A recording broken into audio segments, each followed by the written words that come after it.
새로운 마이크로 브랜드 스피나커를 소개를 하려고 합니다. 이 브랜드는 2010년대 중반에 처음 제품을 내놓기 시작했다는 것, 그리고 홍콩을 기반으로 하고 있다는 사실 말고는 누가 어떻게 창립을 했고 어떻게 경영을 해오고 있는지에 대해서 알려진 바가 거의 없습니다. 온라인 세상에서 봤을 때는 스피나커처럼 급성장하고 있는 브랜드가 없는 것 같습니다. 더 이상 마이크로 브랜드라고 부르기 힘들 지경인데요. 온라인 마케팅에 사운을 걸고 있는지 인스타그램이나 유튜브를 거의 점령하다시피 하고 있고, 그러면서도 거의 매달 신제품을 내놓고 있습니다. 스피나커 시계가 처음 등장했을 때만 해도 디자인만 예쁜 시계고 품질 관리를 좀 어설프게 하는 마이크로 브랜드라는 평판이 많았는데, 고객들의 피드백도 잘 수용하고 있는지 최근에 나온 시계일수록 잘 만들었다는 평판이 불평을 압도하고 있고, 점점 더 평판이 급격하게 좋아지고 있는 경향이 있는 것 같습니다. 브랜드 이름인 스피나커는 요트에 올라가는 삼각형 돛을 의미를 하는데요. 바다에서 쓰이는 다이버 시계와 세일러 시계에 집중하고 있는 이런 브랜드의 정체성을 잘 드러내주고 있다는 생각이 듭니다. 이 회사에서 나오는 시계들에는 몇몇 예외도 있지만은 대체로 요트나 다이빙의 역사에서 굉장히 중요한 공헌을 한 엔지니어나 선수들의 이름을 따고 있는데요. 그래서 스피나커 시계를 리뷰를 할 때는 이 시계가 누구한테 헌정된 시계인지, 그리고 그 인물의 업적이나 스토리 같은 게 시계에서 얼마나 잘 표현되고 있는지를 함께 살펴보면 더 재밌을 것 같다는 생각이 듭니다. 2017년에는 또 요트 대회를 후원한 적도 있다고 하고요. 브랜드의 정체성을 만방에 알리기 위해서 굉장히 노력하고 있는 회사라고 할 수 있을 것 같습니다. 사실 오늘 리뷰할 크로프트라는 시계는 제 첫 번째 선택은 아니었고요. 스피나커가 최근에 프레드리크 듀마라는 1940년대에서 1960년대 사이에 주로 활동했던 프랑스인 다이버의 이름을 따서 듀마 시리즈를 내놓은 적이 있는데, 제가 이 회사에 컨택을 하면서 처음 요청한 시계는 듀마였습니다. 1970년대에 육각형 케이스로 출시된 오메가의 시마스터를 참고한 디자인의 시계였는데, 꼭 실물로 보고 싶다는 생각에 연락을 했더니 그새 품절이 되어버려가지고, 대신에 회사에서 우리 회사 제품 중에 크로프트라는 제품도 꽤 인기가 있으니 한번 살펴보지 않겠느냐고 제안을 해주셨고, 제가 보기에도 취향을 타기 마련인 커다란 이 듀마의 육각형 케이스보다 이 크로프트의 디자인이 좀 더 대중적인 면도 있는 것 같아서 흥미를 느껴서 또 이렇게 협찬을 받아왔습니다. 이 시계의 이름인 크로프트는 프리다이빙이라는 종목에서 전설적인 인물이라고 할 만한 로버트 크로프트의 이름에서 따온 겁니다. 프리다이빙은 공기통 같은 스쿠버 장비를 전혀 사용하지 않고 맨몸으로 숨을 참은 채 잠수하는 다이빙의 한 종목인데요. 크로프트라는 사람은 1967년에 인간으로서는 처음으로 200피트, 그러니까 미터로 환산했을 때 약 60m까지 내려가는데 성공함으로써 프리다이빙 역사의 새 장을 연 인물입니다. 1950년대만 해도 대부분의 의사들과 생리학자들은 인간이 아무런 장비 없이 50m 이상을 내려가면 즉시 사망에 이르게 될 거라고 예상을 했습니다. 평상시에 7리터 정도의 부피를 갖고 있는 인간의 폐는 무한히 쪼그라들 수 있는 게 아닌데요. 최소한 평소에 6분의 1 정도의 부피는 유지해야 흉곽이 찌그러지지 않습니다. 50m보다 더 깊이 내려가게 되면은 기압이 5배 이상 올라가기 때문에 흉곽이 찌그러져 버려서 사람이 죽을 거라는 게 50년대의 생리학자들이 예측한 내용이었던 거죠. 그런데 간땡이 큰 당대의 프리다이버들이 생리학의 통념에 도전을 하게 됩니다.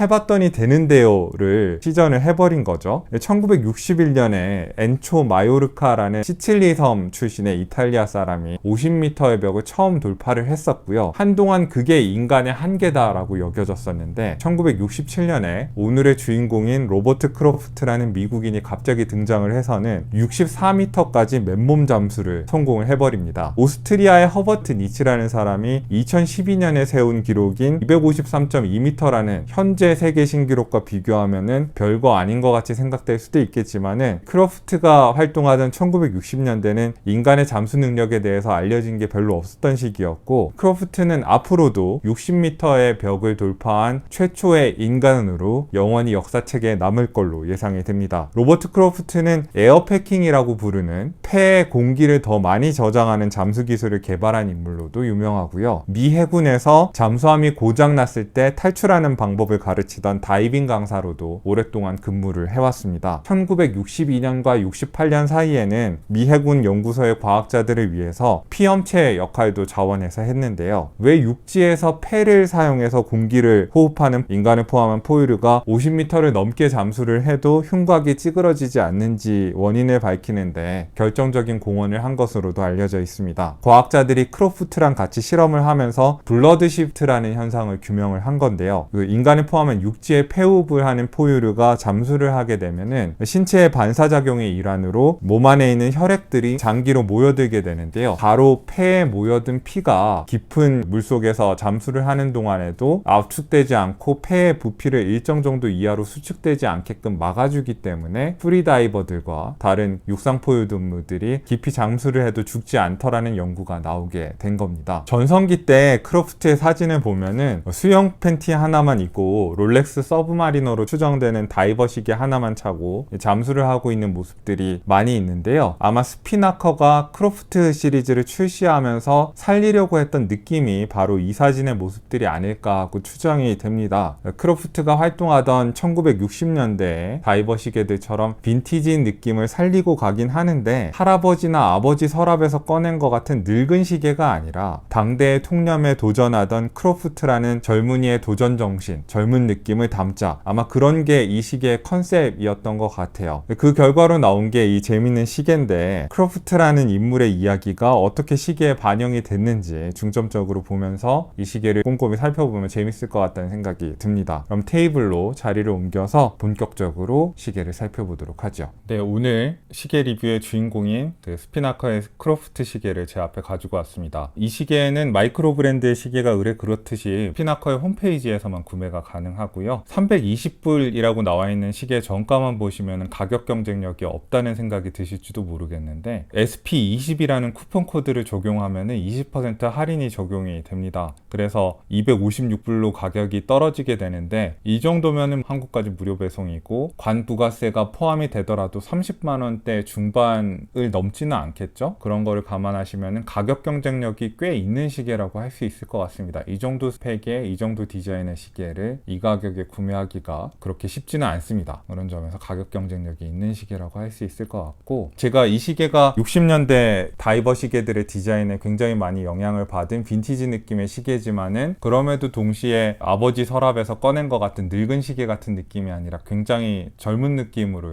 뽑았다고 얘기를 했는데, 크로프트의 도전 정신 같은 거는 굉장히 과감한 색깔 사용 그런 데서 많이 반영이 된 것 같습니다. 이 스피나커 홈페이지를 뒤져보시면 크로프트 시리즈에 굉장히 많은 색상이나 케이스 스타일의 조합이 있고 가죽줄 버전만 있는 게 아니라 메탈줄 버전도 있어서 여러분들이 원하는 스타일에 따라서 취향에 따라서 굉장히 다양한 선택지가 있다는 거를 알고 구매를 결정하시면 될 것 같습니다. 케이스의 사이즈에서부터 이야기를 시작을 해야 되겠죠? 업계의 관행이라고 할 수 있는 가장 일반적인 사이즈인 41mm의 케이스 지름이 표준이라고 할 수 있는데 이 시계는 그거보다 1mm 더 커졌습니다. 43mm 정도고요. 러그는 짧지도 길지도 않아서 러그 투 러그는 50mm, 그리고 이제 일본 무브먼트를 쓰니까 아주 얇은 다이버는 아닙니다. 한 13mm 정도의 케이스 두께를 가지고 있고, 시계줄 교체할 때 여러분들이 보셔야 되는 러그의 너비는 22mm 정도로 굉장히 일반적인 사이즈라서 시계줄이 혹시 뭐 질려서 바꾸고 싶다고 하실 때는, 지금 달려있는 시계줄이 굉장히 멋지긴 합니다만 바꾸셔야 한다면 굉장히 쉽게 시계줄을 찾을 수 있으실 거라고 생각이 됩니다. 케이스는 특이하게도 필드 시계처럼 샌드 블라스트 처리가 전반적으로 되어 있습니다. 용도 여기 측면 부분만 폴리시 처리가 되어 있고, 이제 스피나커 특유의 삼각형 돛이 달려 있고, 여기도 샌드 블라스트 처리가 전반적으로 되어 있는데 스피나커 로고가 이렇게 음각으로 파여 있습니다. 보통 제가 이게 음각으로 파여 있는, 케이스 측면에 음각으로 파여 있는 로고를 별로 안 좋아하는데 이 경우에는 그렇게 막 재수 없을 정도로 크지가 않아 가지고 괜찮은 것 같아요. 베젤도 알루미늄 인서트 베젤 특유의 그런 번쩍거리는 베젤이 아니라 매트한 와인색 베젤이 적용이 됐습니다. 그래서 케이스와 베젤 색상이 적절하게 튀는 대비를 이루긴 하지만은 그래도 느낌의 통일은 어느 정도 이룬 것 같아요. 이 시계 베젤의 느낌은 와인색인데 그거보단 조금 밝은 빨간색이라고 해야 될 것 같은데, 제가 가지고 있는 이 색상을 표현하는 언어 수준으로는 잘 표현이 안 되네요.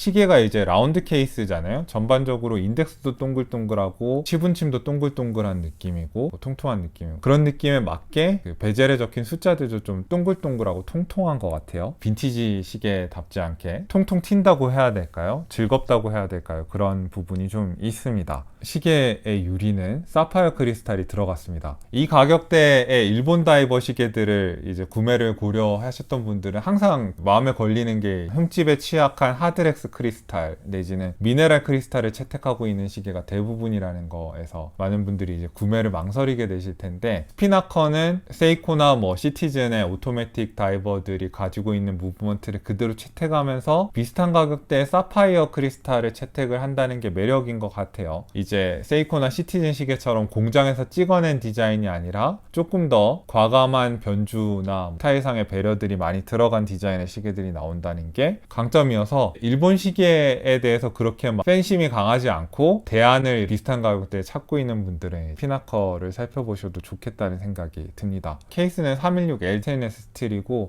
시계에 적절한 무게감을 부여를 하고 있습니다. 시계 전체의 무게는 110g 정도로, 다이버 시계니까 어느 정도의 무게는 있지만 그렇다고 해서 무지막지하게 무거운 건 아닌 것 같습니다. 메탈줄을 고르시면 이거보다 좀 무거워지긴 하겠죠. 다이얼 색상은 검은색이고 인덱스는 약간 누르끼리한 빈티지 느낌의 야광도료가 적용된 인덱스인데, 재밌는 거는 이게 퓨움 다이얼이라고 해서 가운데 부분은 희끗희끗하고 가장자리 부분은 시커멓게 처리가 된, 세월이 흐름이 지나면서 이제 다이얼 색상이 마치 뭔가에 그을린 듯한, 탄 듯한 그런 느낌 나는 다이얼을 퓨움 다이얼이라고 하는데, 그런 처리를 도입을 했어요. 거기에 동시에 엠보싱 처리가 약간 돼 있어서 이제 알갱이들이 올록블록 올라와 있는 모습을 가까이서 보면 이렇게 확인하실 수 있을 텐데, 이런 빈티지 느낌의 다이얼 처리가 인상적이라고 할 수 있고, 그럼에도 불구하고 시계의 전반적인 가독성이 해쳐지지는 않았습니다. 인덱스들과 이 시분침이나 초침 처리들이 확실하게 다이얼의 배경과 대비를 이루고 있기 때문에 가독성은 훼손되지 않았고요. 서브 다이얼이 초침으로 들어가 버려가지고 굉장히 지저분할 수 있었는데, 특히 돋보기까지 들어가고 그래가지고 지저분할 수 있었는데, 피나커와 오토매틱 방수 성능 이 세 줄만 남겨놓고 별로 그렇게 써놓은 게 없어가지고 다이얼이 그렇게 지저분하지 않은 것도 좋은 것 같아요. 인덱스는 굉장히 고르게 잘 붙어있고, 챕터링에 있는 눈금들도 베젤에 있는 눈금들과 굉장히 좋은 일치 상태를 보여주고 있습니다. 세이코나 시티즌의 삐뚤삐뚤한 시계들에 실망했던 분들은 여기서 좀 희망을 찾으실 수 있을 것 같아요. 야광도료는 누르끼리 하고 테두리에 금색 둘러져 있고, 시분침은 브러쉬 처리가 된 금색의 시분침인데, 야광도료는 역시 인덱스와 마찬가지로 약간 누런 야광이 적용이 되어 있습니다. 그러니까 연필이 이렇게 꽂혀져 있는 듯한 그런 시분침의 모양이 전반적으로 시계에 약간 동글동글한 느낌과 잘 어울려서 저는 굉장히 마음에 들었습니다. 4시 반 방향에 초침이 있는 게 이 시계의 굉장히 독특한 특징이죠. 보통 다이버 시계에는 초침을 서브 다이얼로 빼는 디자인을 잘 안 하는데, 스피나커는 이 크로프트의 이름에 걸맞게 과감하게 초침을 서브 다이얼로 뺐습니다. 3시 방향에 날짜창이 있고, 날짜창 돋보기가 물방울 떨어뜨린 것처럼 이렇게 있어요. 그래서 시계가 가지고 있는 옛날 시계 느낌이 더 잘 사는 것 같다는 생각이 듭니다. 그리고 일본 무브먼트를 썼으니까 이제 두께는 어느 정도 포기를 했는데, 덕분에 좋아진 것도 있습니다.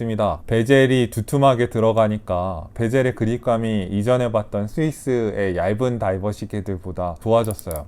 그래서 엄청나게 부드럽게 잡기 좋게 돌아가는 베젤이 들어가 있고, 클릭도 정확한 120 클릭이고, 백플레이도 거의 없는 편입니다. 베젤 액션은 굉장히 좋다. 어느 각도에서도 이제 베젤의 눈금이 챕터링의 눈금과 이렇게 흐트러지지 않고 완벽한 일치 상태를 이룬다는 것도 좋은 것 같습니다.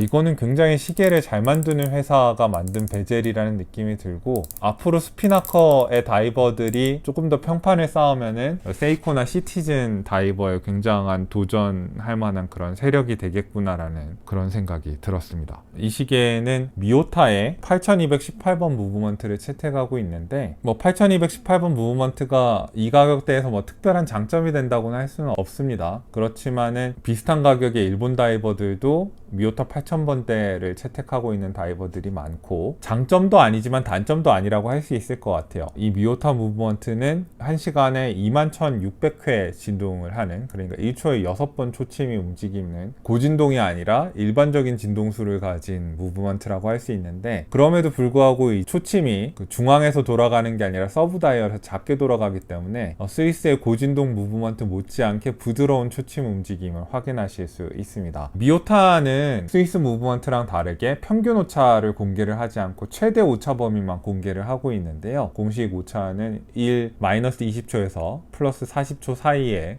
그 오차 범위를 가지고 있습니다. 그렇지만 이 최대 오차까지 근접할 정도로 많이 오차가 나는 시계들은 제가 경험한 시계들 중에서는 거의 없었고요. 이 시계 역시 하루에 한 12초 정도, 11초에서 12초 정도 빨라지는 준수한 정확도를 가지고 있는 시계입니다. 물론 자세차까지 고려를 하면은 스위스 무브먼트보다 일본의 표준적인 이 가격대 무브먼트들이 성능이 좀 떨어진다라고 얘기를 할 수 있을지 모르지만은, 그래도 일상적인 착용 상황에서 제가 앱으로 오차를 측정해 봤을 때 그 스위스 무브먼트랑 미오타나 세이코의 중저가 무브먼트랑 성능상의 차이가 그렇게 크게 나타난다는 느낌은 저는 전혀 받지를 못했습니다. 미오타 무브먼트들이 단방향 로터를 채택하고 있어서 호불호가 갈리는데, 단방향 회전식 로터들이 충전 효율이 나쁜 건 아니고요. 제일 큰 단점이 차르르르 하고 로터가 돌아가는 소음이 좀 많이 난다는 건데요. 차고 다니다 보면은 이제 로터가 굉장히 큰 힘이 가해졌을 때 웅웅거리면서 이제 시계가 울리는 느낌이 들고, 이런 게 신경이 쓰일 수 있는데 이건 호불호가 갈릴 것 같습니다. 저는 미오타 무브먼트를 처음에는 별로 안 좋아했는데, 이게 차르르르 소리를 내고 웅웅거리는 시계가 적응을 하니까 매력이 있더라고요. 이게 미오타만의 독특한 향취라고 해야 될까, 그런 거일 수도 있어서 호불호가 갈리는 영역이지 단점이라고 표현하지는 않겠습니다. 로터 소음이 조금 있다, 이런 것만 알고 계시면 될 것 같고, 이 시계의 파워 리저브는 42시간 정도입니다.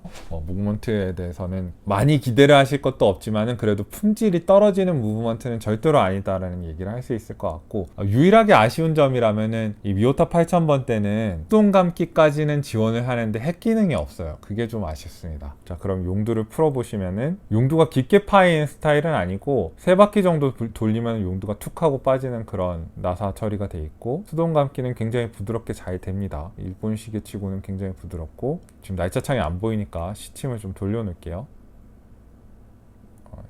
용두를 반쯤 뽑으면 반시계 방향으로 돌렸을 때 날짜창이 바뀌는데, 이게 그 물방울 형태의 돋보기가 단점이 하나 있는데, 장점이라면 이제 빈티지 느낌이 제대로 산다는 거고, 단점이라면은 이제 날짜가 골고루 확대되는 게 아니라 약간 왜곡이 돼요. 삐뚤삐뚤하게 확대를 해가지고 날짜가 각도에 따라서 잘 안 보이는 각도가 있다는 게 좀 아쉬운 것 같아요. 날짜창의 반응은 굉장히 좋습니다. 용도를 완전히 뽑으면 해킹은 되지 않고 굉장히 시원하게 훅훅 도는 이 시분침을 보실 수 있는데, 용두의 액션은 굉장히 좋은 편입니다. 그리고 다시 넣을 때 약간 눌러주면서 이렇게 한 바퀴, 두 바퀴 누르면서 이렇게 감으면은, 한 3바퀴 돌리면은 이제 완전히 용두가 들어가고요. 용두 액션은 굉장히 좋고, 용두의 나사선이 이렇게 파여 있는 상태도 너무 깊지 않게 잘 파여 있는 것 같아요. 부드럽게 용두가 빠지고 들어가고 좋습니다.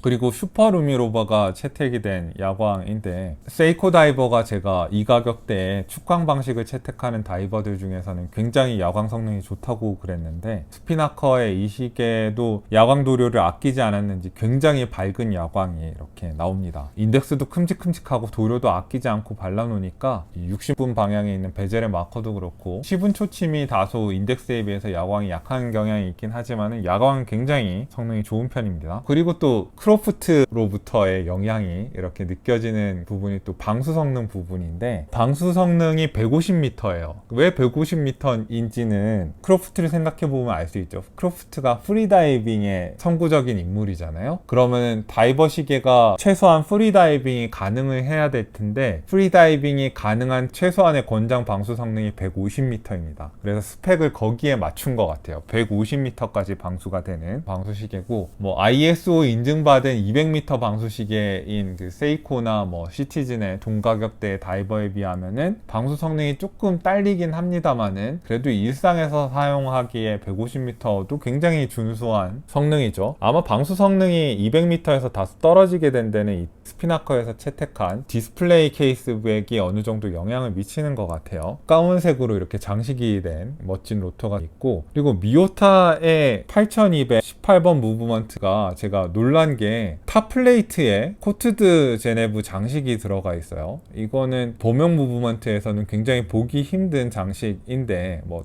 그 대단한 건 아닙니다만은 이런 배려를 하는 범용 무브먼트가 잘 없어요. 보시면은 미오타의 8215번 무브먼트를 채택하고 있는 이 시계의 뒷면을 보시면은 뒤에 아무런 장식도 없고 그냥 공장에서 튀어나온 것처럼 밋밋한 쇳덩이들이 이렇게 박혀있는 느낌이고, 세이코의 NH35 무브먼트도 보면은 뭐 뒷면에 아무 장식이 없죠. 심지어 스위스의 에타 2824도 공장에서 직접 튀어나온 것처럼 플레이트에는 아무런 장식이 없습니다. 글라이신에서 쓰는 셀리타 무브먼트들도 보면은 글라이신이 로터에 이렇게 멋진 장식을 넣긴 했지만은 그 무브먼트 자체에는 아무런 장식이 들어가 있지 않아요. 플레이트에 들어간 코트드 제네브 표면 처리, 장식 처리는 굉장히 놀랍고 보기에도 꽤 즐거운 것 같아요. 이런 것들이 칭찬해줄 만하다는 얘기를 할 수 있을 것 같고, 이 시기에서 칭찬해줄 점이 거기서 끝나는 건 아니고 스트랩의 품질에 대해서도 얘기를 해줘야 될 것 같아요. 굉장히 두툼한 방수 처리가 된 세무 가죽이 들어가 있는데 바느질 상태도 굉장히 좋고 두툼하고 튼튼하고 회색의 세무 가죽이 전반적인 시계의 느낌, 붉은색 베젤과 굉장히 좋은 조화를 이룹니다. 그리고 테이퍼 다운된 가죽줄이 아니라 이제 직선의 너비가 이렇게 좁아지지 않는 직선 형태의 그 가죽줄인데, 버클도 적당히 우람하게 이렇게 샌드블라스트 처리가 된 버클이 이렇게 들어가 있고, 형태도 어느 정도 부여가 돼 있어요. 스피나커 특유의 형태 같은 게 좀 부여가 돼 있고, 멋지게 스피나커 로고까지 이렇게 적어놨습니다. 이거 보면은 버클도 굉장히 좋고 뒷면도 부드럽고 스트랩은 굉장히 좋은 것 같아요. 세이코랑 시티즌의 동가격대 시계들이 시계줄이 차고 다니기 부끄러울 정도로 품질이 안 좋은 경우가 많잖아요. 이거는 굉장한 업그레이드라고 할 수 있을 것 같아요. 7인치 정도 되는 제 손목에 차보면은 이런 느낌이 나고, 13mm 정도의 두께를 가진, 그러니까 유리를 포함해서 13mm 두께를 가진 두꺼운 시계이긴 합니다만은 케이스의 디자인을 그렇게 이상하게 뽑지 않아서 그렇게 두껍다는 느낌이 들지 않고, 손목에서도 그렇게 크지도 작지도 않은 적당한 존재감을 드러내는 시계라고 할 수 있습니다. 손목에 차고 있을 때도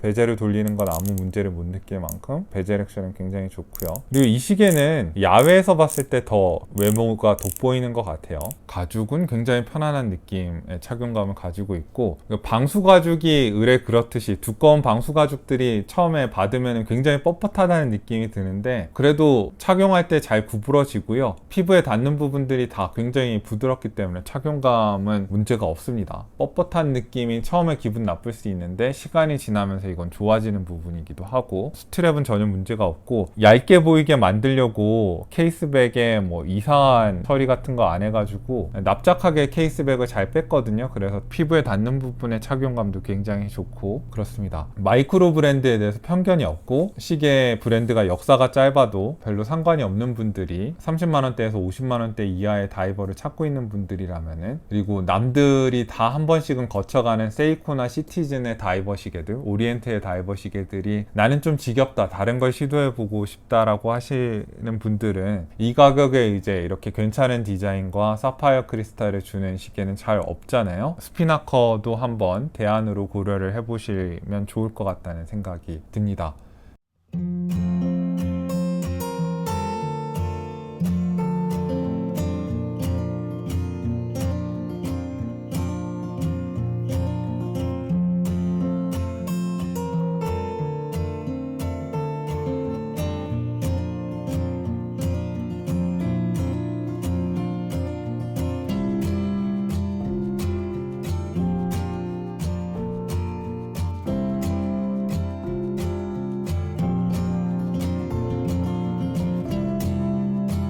오늘도 여러분들한테 유익한 정보를 드렸기를 바랍니다.